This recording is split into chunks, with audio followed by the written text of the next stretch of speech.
Bismillah,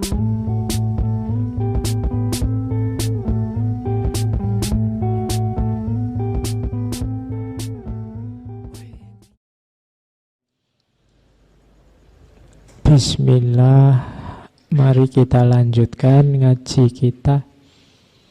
Masih ada di Yunani. Malam ini kita bertemu beliau, Pythagoras. Mungkin teman-teman pernah dengar nama ini, atau setidaknya kata ini dulu waktu sekolah. Mungkin pernah dengar istilah teorema Pythagoras, ya. Saya tidak tahu masih bisa apa enggak ngitung. Ini tokoh yang luar biasa. Kalau ada yang tanya istilah filsafat itu dari siapa? Dari Pythagoras. Orang yang pertama kali menggunakan istilah filosofia itu Pythagoras.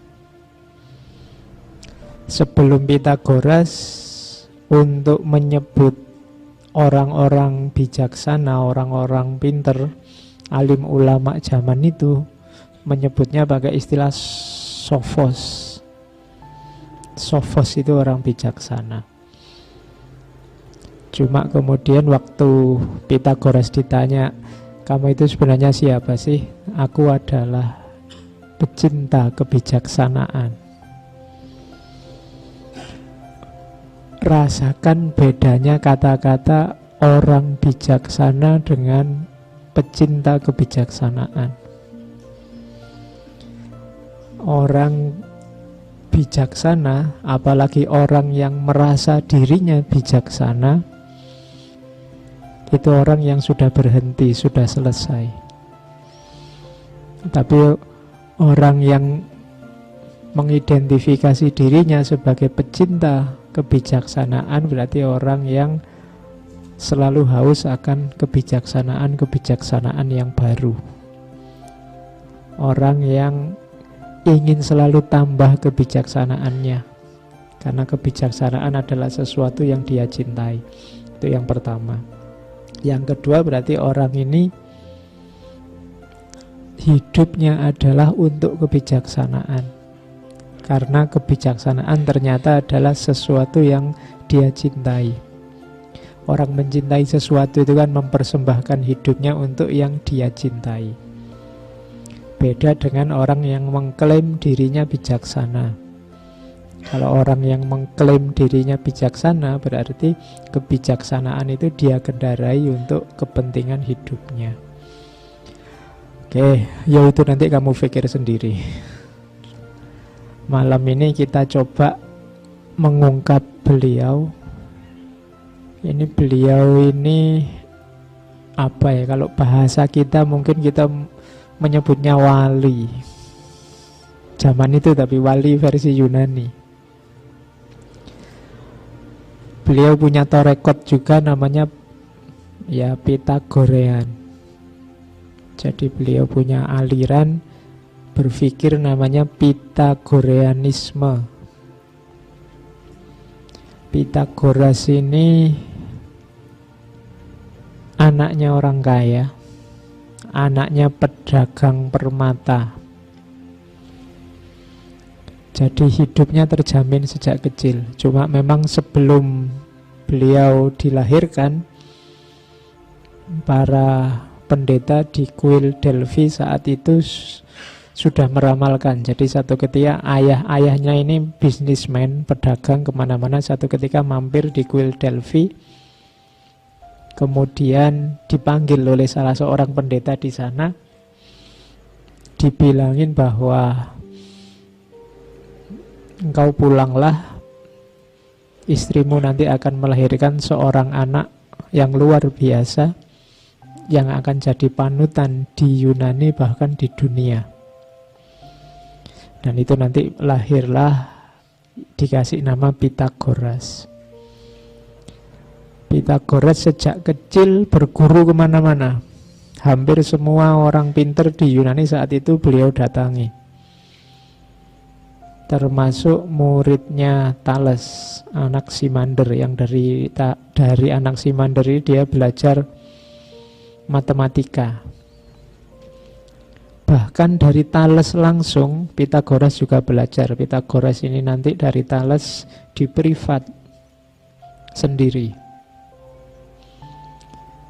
termasuk kemana-mana. Sempat ke Mesir, bahkan sempat menyaksikan perang Mesir dan Persia. Sempat juga ke India, sehingga ngerti khazanah-khazanah Hindu dan berbagai tempat yang lain. Makanya kalau dari segi wawasan, insya Allah wawasannya sangat luas. Dan nanti setelah berguru kemana-mana, umur sekitar 40 tahun kembali lagi ke tanah kelahirannya. Tanah kelahirannya namanya Samos, satu pulau. Di pulau Samos tidak lama, sekitar 2 tahun, nanti beliau keluar dari Samos karena tidak betah. Penguasa Samos saat itu namanya Perikles, itu dikenal agak tiran, agak otoriter. Dia keluar dari Samos terus tinggal di Kroton Itali. Di situ nanti mendirikan semacam sekolah yang dikenal sebagai sekolah setengah lingkaran. Jadi karena muridnya mungkin duduknya, kalau kalian pas itu mungkin kayak ngono ya, setengah lingkaran.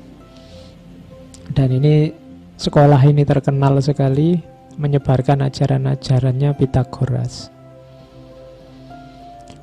Dan alirannya nanti Pythagorean. Pythagorean itu isinya persis kayak torekot kalau hari ini.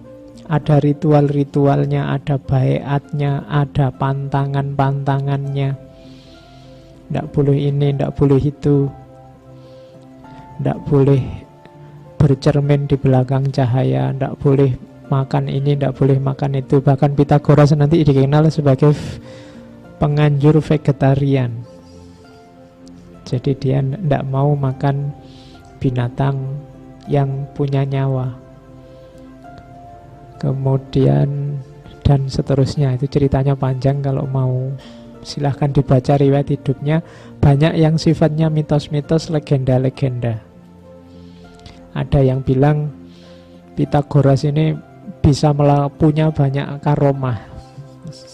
Ya kan tak sebut wali ya berarti dia punya karomah. Ada yang bilang dia bisa satu ketika ada muridnya melihat dia bisa terbang. Satu ketika dia juga dikenal, jadi satu ketika dia ke laut. Kemudian ada nelayan yang kebetulan dapat ikan banyak. Terus Pythagoras bilang, aku bisa menyebut tepat jumlah ikan yang kamu dapat. Nanti kamu hitung, kalau tebakanku benar, lepaskan lagi ikannya ke laut. Ya. Dan terus begitu ditebak ternyata pas benar, ikannya dihitung sesuai tebakannya Pythagoras satu, ternyata pas. Uniknya kalau di legenda itu, ketika dilepas ini kan ikan tadi kan dihitung lama, pastinya banyak yang sudah mati karena kehabisan oksigen.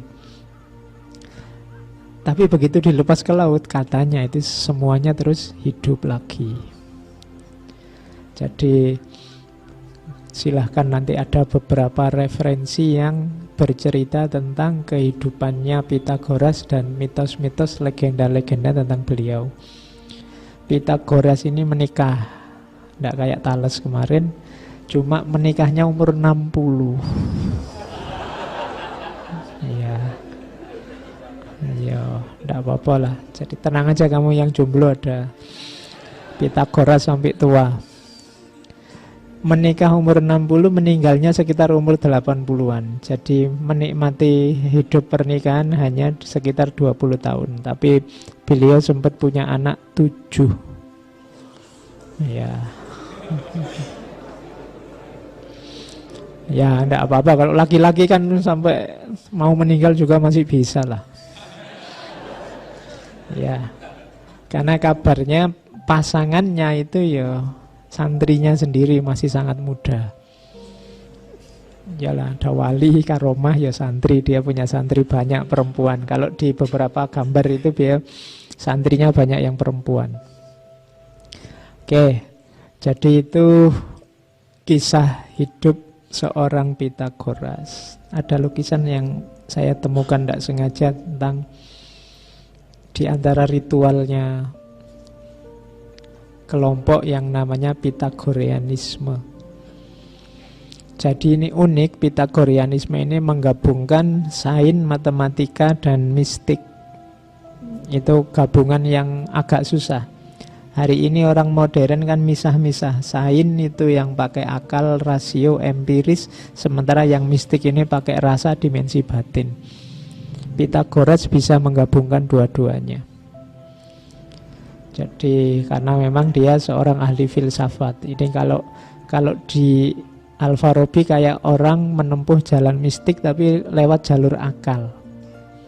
Jadi ternyata mendaki jalan menuju Tuhan itu tidak selalu harus pakai, kalau bahasanya Ghazali, kolab pakai batin, tapi ada juga yang mendaki jalan spiritual pakai jalur akal. Meskipun mungkin agak lebih berat. Jadi nanti yang agak tragis kalau di cerita-cerita Pitagoras itu meninggalnya. Jadi dia ini banyak musuh. Alirannya sering diincar orang, dianggap aliran sesat oleh pemerintah zaman itu. Sampai kemudian diserbu padepokannya, dibakar, termasuk murid-murid yang ada di dalamnya. Ada yang bilang Pitagoras juga ikut terbakar, ada yang bilang Pitagoras selamat waktu pembakaran itu.